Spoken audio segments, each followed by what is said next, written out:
Hi, William Tramp, also known as This Effin GM here. Last week I began a new series comparing the 2014 Monster Manual stat blocks to the newly improved 2024 Monster Manual stat blocks in a series that I call This Effin Monster.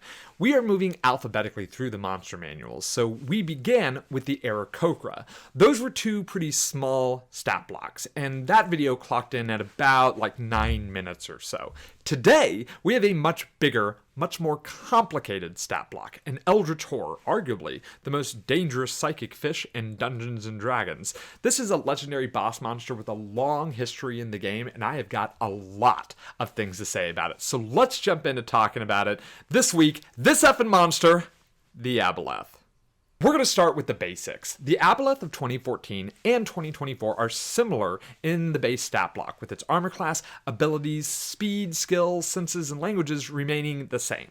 Now, the 2024 Aboleth has a few more hit points than before, but its initiative has gotten a massive boost. Rather than the 2014 Aboleth's disappointing -1 penalty to initiative, the newer version is granted proficiency and expertise to its score, granting it an overall +7 to the roll.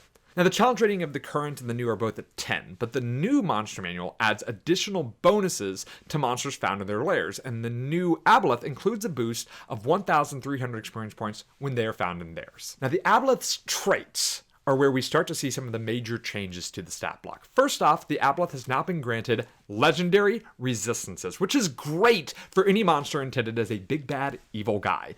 What's also interesting about the new rules for lairs is how they interact with legendary resistances. When a legendary monster is confronted in their lair, they receive an additional use of legendary resistance. In the case of the Aboleth, this changes the usage from 3 to 4. Now, I think it's interesting that the 2014 Aboleth was one of the few creatures that gained legendary actions but did not gain legendary resistances, and I am super happy to see that this has been corrected in 2024. But not only does the 2024 Aboleth have legendary resistances to increase its staying power, it also has a brand new trait called Eldritch Restoration. Eldritch Restoration allows the Aboleth to reform after it dies, after a number of days, with all of its hit points and in any location the Dungeon Master chooses. Now, this is similar to a Lich in that it makes the Aboleth insanely hard to kill, but this does not include the Lich's weakness in needing a soul cage to use, making Aboleths effectively impossible to destroy outside of the most powerful magics or story MacGuffin. Now, this ability is amazing not only for the Aboleth, but also for the Game Master. Rejuvenation abilities typically only encountered at the highest levels in the game, making its impact somewhat harder to instill upon your players. But now, you have an enemy ready to harass your players for years, starting at CR 10. Okay, next under traits, we have the Aboleth's Mucus Cloud, which has significant changes to how it operates. As long as the 2024 Aboleth remains underwater, the Mucus Cloud emanates from the creature in a 5-foot radius. While this is similar to the 2014 Aboleth, there is a notable change. The 2014 Aboleth specifically affects anyone who attacks the Aboleth with a melee attack from 5 feet away, or anyone who touches the Aboleth.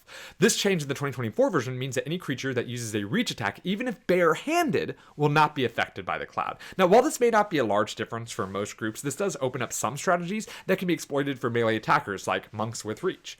Now, the effect of the Mucus Cloud also has changed, stating in the 2024 version that the affected becomes cursed and can breathe air or water. The 2014 version only allowed for water breathing, which was an absolutely debilitating condition, but likely not one that really impacted play since it only lasted 1d4 hours. Now, as if to make up for this effect being removed, the new Mucus Cloud incorporates elements from the 2014's Tentacle Attack. Creatures affected by the Mucus Cloud are cursed with no duration given and can no longer regain hit points unless they are underwater. And anytime the afflicted finds themselves out of water, they will begin to take acid damage every 10 minutes unless they are given a way to stay moist. These abilities were originally found in the 2014's Tentacle Attack, but now no longer require a successful attack by the Aboleth to force the save. It doesn't include a 1-minute delay, and it doesn't require removing the condition via a 6-level or higher spell. Now, in many ways, the Mucus Cloud has been significantly improved, and the Aboleth's special abilities have been simplified. Rather than requiring 2 separate Constitution saving throws and a successful attack to apply, everything is rolled into a single Constitution saving throw made by enemies who get too close. And while the removal of this condition, listed as a curse in the 2024 version, no longer requires a level 6 spell and can be removed with a significantly less powerful level 3 remove curse spell, the conditions are now effectively permanent until this happens, meaning this will likely be more of a problem for parties after taking on the Aboleth. Wouldn't it be difficult for a spellcaster to gain access to curse removing spells, at the level a party would be to face a CR 10, but odds are that many afflicted characters will still at least need to deal with the problem on the way out the door of the Lair until a long rest can be taken to then re-prepare the spells. Now, as a side note, I also noticed that the wording of Mucus Cloud no longer lists the effects as a disease, but rather as a curse, which is in line with 2024 design. For those of you who haven't been keeping up on the changes, diseases are no longer an affliction type in the game. Diseases instead have either been removed from creatures or changed to magical afflictions that function as curses. Now, I have a lot of thoughts about this particular change overall, such as how little of an impact dire rats now have on lower level characters, but I'm going to, for now, save that conversation for a different time. Now, the Aboleth's remaining traits remain unchanged. Amphibious still allows the Aboleth to breathe air or water, though I've always wondered, if it's surrounded in a mucus cloud, can the Aboleth breathe that? Checkmate, wizards! And its probing telepathy allows the Aboleth still to learn the greatest desires of anyone who communicates with the Aboleth telepathically, as long as the Aboleth can see them. Lair abilities and regional effects from 2014 have largely been rolled into one suite of abilities for big bad evil guys. It used to gain Lair actions that allowed it to cast Phantasmal Force on foes, use pools of water to move foes around the battlefield, and use an area of effect spell to deal a tiny bit of damage to a ton of enemies. Those have all been removed.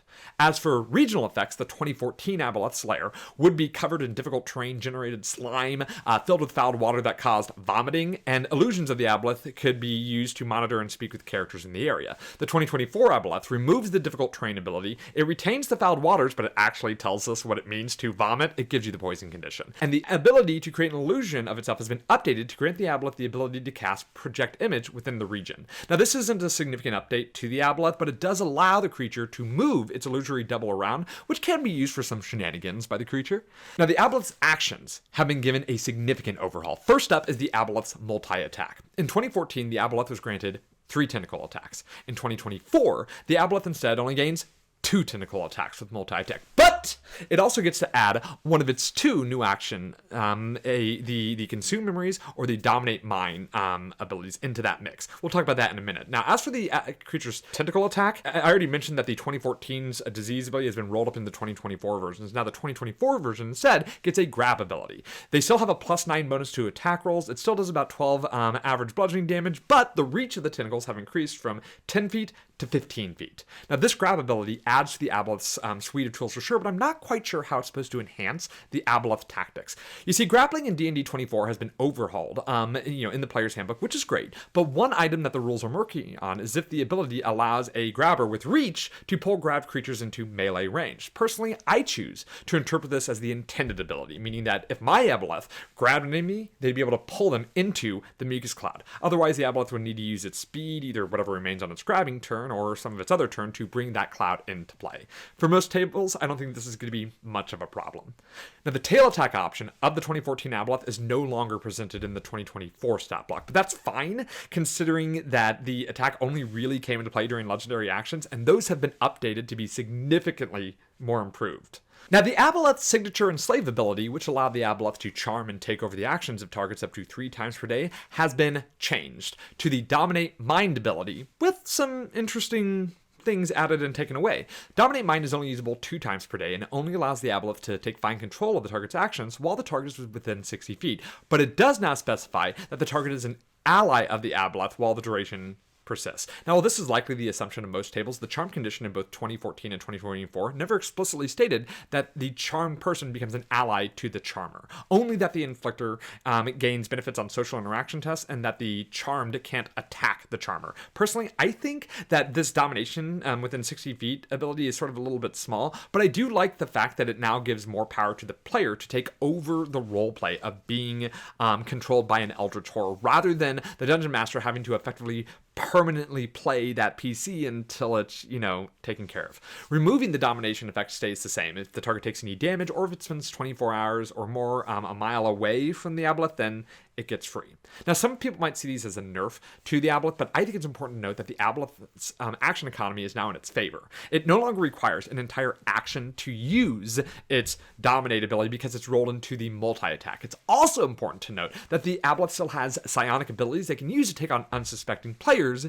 It's Consume Memories. Consume Memories allows the 2024 Aboleth to force a grappled or charmed character within 30 feet of them to take an average of 10 psychic damage, or half if the target fails an intelligence saving throw. But regardless of failure or success, if the target is dropped to 0 hit points or lower, the Aboleth gains all of their memories as long as the target is a humanoid. I love this attack. While it's not particularly damaging, and this may be rare that the Consume Memories is the deciding factor in whether a character stays up or goes down, I do think it's phenomenal in terms of flavor. It's clearly the culmination of the Aboleth's ability to recognize desires in the minds of others, and it gives an amazing in-game reason for why Aboleths are so damn knowledgeable about so many damn things, right? Now, the downside is the creature with the most knowledge for the Aboleth to, take from are typically the ones with the highest intelligence saving throw. But remember that this can also be used as a part of the Aboleth's multi-attack feature, so using this isn't going to be burning the Aboleth's action economy anymore. Well, my face is a little red. When I made this video to discuss the changes between the Aboleths, I forgot to mention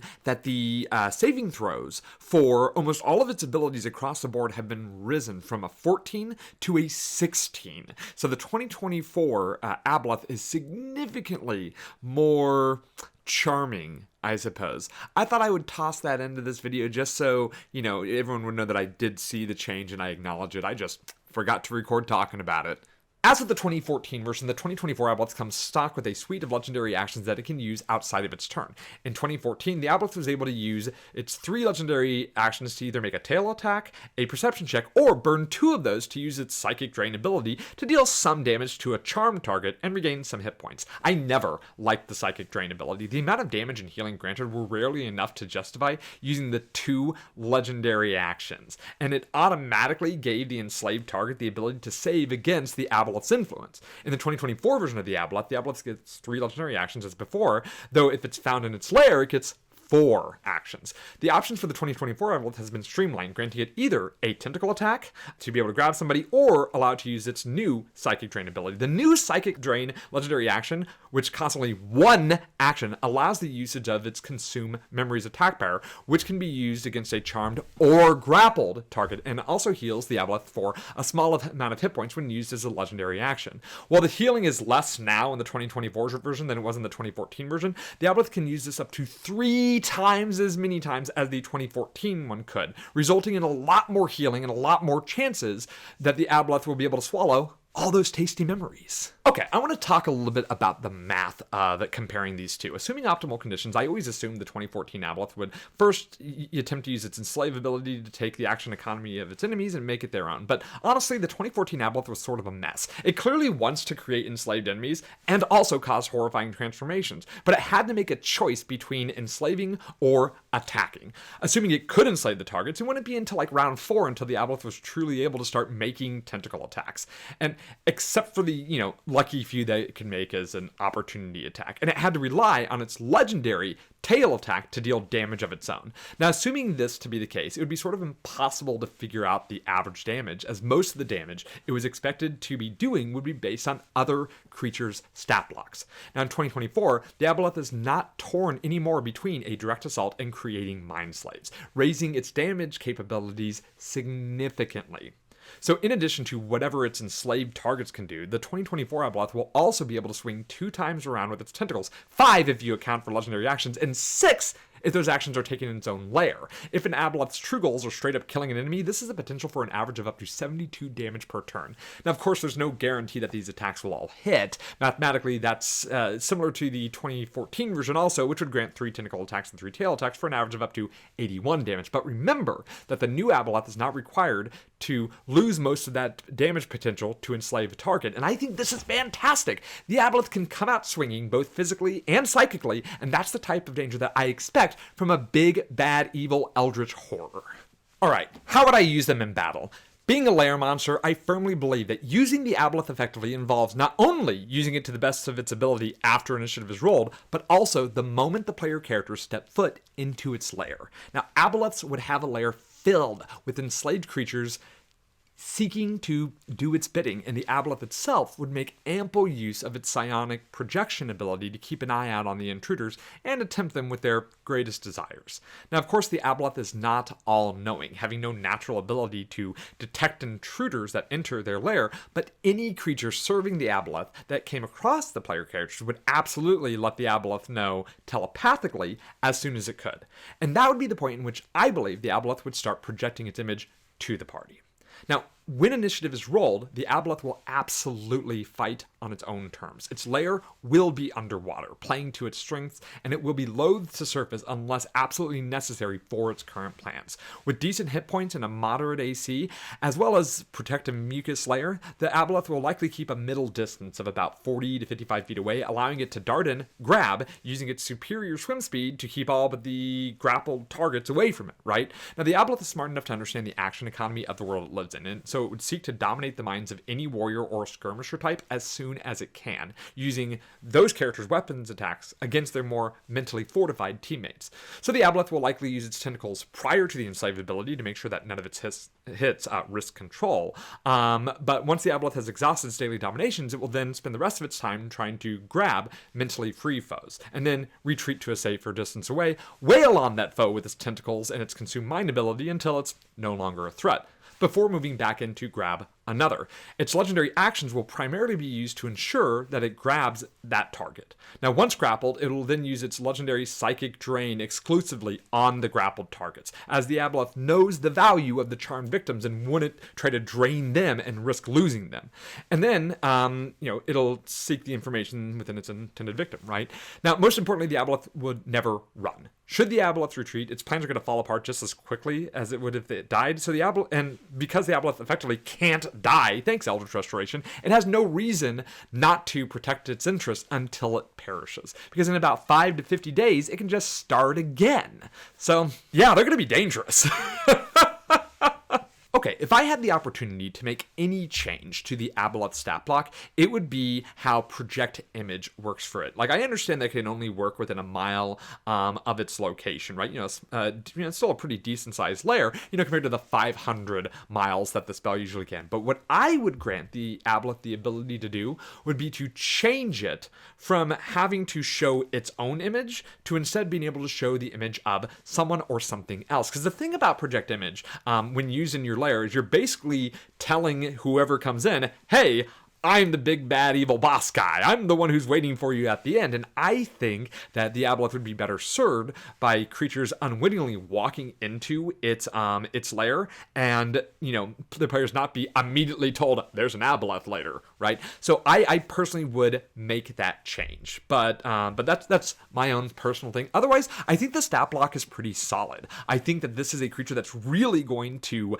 wreak havoc both mentally and physically on a lot of different creatures. I think a lot of parties are going to be talking about this Aboleth and battling it a lot more than they talked about it in 2014. I know that I had my players face the Aboleth that was in the Dungeon of the Mad Mage level, and it was okay. Like, it was an okay fight, but like, it wasn't particularly memorable. The thing that they remember the most was the Aboleth sort of screwing with them before they ever faced it in its lair. But once we actually got into that big water-filled cavern, it was just kind of done and quick. So I think we have the staying power now. I just want to see a little tweak to that messing with the players before we get to that moment. So that's my opinion. Okay, wow, that's the 2024 Aboleth. Incredibly dangerous eldritch horrors ready to finally join the ranks, at least mechanically, of legendary boss monsters.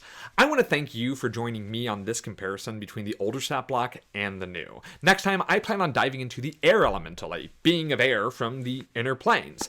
If you can, if you're still watching, please go ahead and like and subscribe to this channel. I'm trying to hit 5,000 before the end of this year, and I really need your help to do that. Otherwise, I want to thank you for being here. Thank you for watching, and I look forward to seeing you next time on This Effin Monster.